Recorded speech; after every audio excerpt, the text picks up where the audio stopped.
Assalamualaikum warahmatullahi wabarakatuh. Yang terhormat Ibu Hadinata Prayoga selaku Tutor Bahasa Indonesia, yang saya hormati teman-teman Universitas Terbuka. Pertama-tama, marilah kita panjatkan puji syukur atas kehadirat Allah Subhanahu wa Ta'ala. Atas nikmat dan karunia-Nya kita bisa berkumpul di forum diskusi ini. Perkenalkan, nama saya Nita Dwi Wulandari, Prodi Pendidikan Matematika. Saya di sini akan mempresentasikan yang berjudul dampaknya COVID-19. COVID-19 merupakan penyakit yang menular yang disebabkan oleh virus SARS-CoV-2. Sebagian besar orang yang tertular COVID-19 akan mengalami gejala ringan hingga sedang dan akan pulih tanpa penanganan khusus. Namun, sebagian orang akan mengalami sakit parah dan memerlukan bantuan medis. Masing-masing orang memiliki respon yang berbeda-beda terhadap COVID-19. Gejala yang paling umum terjadi seperti demam, batuk, kelelahan, kehilangan rasa atau bau. Gejala yang sedikit tidak umum seperti sakit kepala, sakit tenggorokan, diare, mata merah, atau iritasi. Pada tahun 2019 hingga saat ini Indonesia sedang diserang oleh wabah virus dan Wuhan, Cina yang terkena COVID-19. Banyak sekali dampak yang dialami oleh negara Indonesia. Tetapi, langkah-langkah yang diperlukan untuk menahan penyebaran virus ini menyebabkan krisis ekonomi, sosial, dan pendidikan yang parah. Selama pandemi, fokus pada tujuan bangsa yaitu terlepas dari kehidupan dan kurang memperhatikan kondisi perempuan dan anak-anak yang dilaporkan tidak rentan terhadap virus corona dibandingkan dengan pria atau orang tua. Bukan berarti kondisi para ibu dan anak, namun lebih terfokus pada kondisi orang tua yang lebih rentan terkena virus sebelumnya yang sudah memiliki penyakit bawaan. Namun, perempuan secara universal lebih rentan dibandingkan laki-laki dalam masalah sosial ekonomi. Pandemi yang menjatuhkan ekonomi seluruh masyarakat Indonesia menyebabkan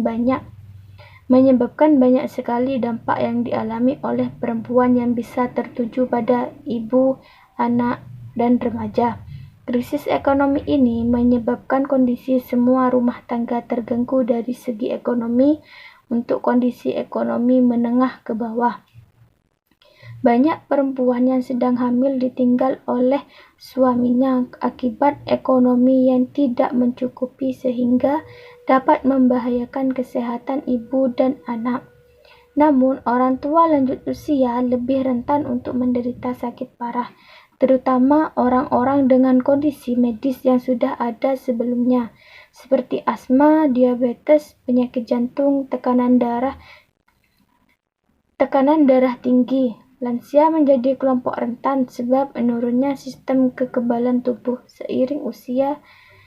Sejalan dengan bertambahnya usia, tubuh akan mengalami berbagai penurunan akibat proses penuaan. Hampir semua fungsi organ dan gerak menurun, diikuti dengan menurunnya imunitas sebagai pelindung tubuh yang tidak bekerja sekuat ketika masih muda. Inilah sebabnya mengapa orang lansia rentan terserang penyakit termasuk COVID-19. Jadi, jika sistem imun yang lemah belum lagi ditambah penyakit yang diderita sebelumnya, dapat meningkatkan risiko kematian akibat COVID-19 pada lansia semakin tinggi. Berikut cara mencegah COVID-19. Menggunakan masker. Alat ini harus digunakan terutama saat berada di tempat umum atau berinteraksi dengan orang lain. Pada mulut dan hidung ampuh untuk menurunkan risiko penyebaran virus corona dengan memblokir tetesan air liur agar tidak masuk ke tubuh. Sebaran dari udara dapat juga terjadi sehingga perlu digunakan saat kamu berada di dalam ruangan, terutama yang ber-AC. Mencuci tangan. Secara rutin cobalah untuk lebih sering mencuci tangan dengan menggunakan sabun dan air selama 20 detik setelah melakukan beberapa aktivitas, seperti menyentuh suatu benda, memegang bagian depan masker, hingga menyentuh hewan.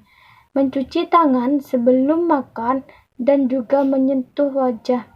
Jika air dan sabun tidak memungkinkan, menggunakan hand sanitizer dengan kandungan minimal 60% alkohol. Menjaga jarak saat berada di luar rumah.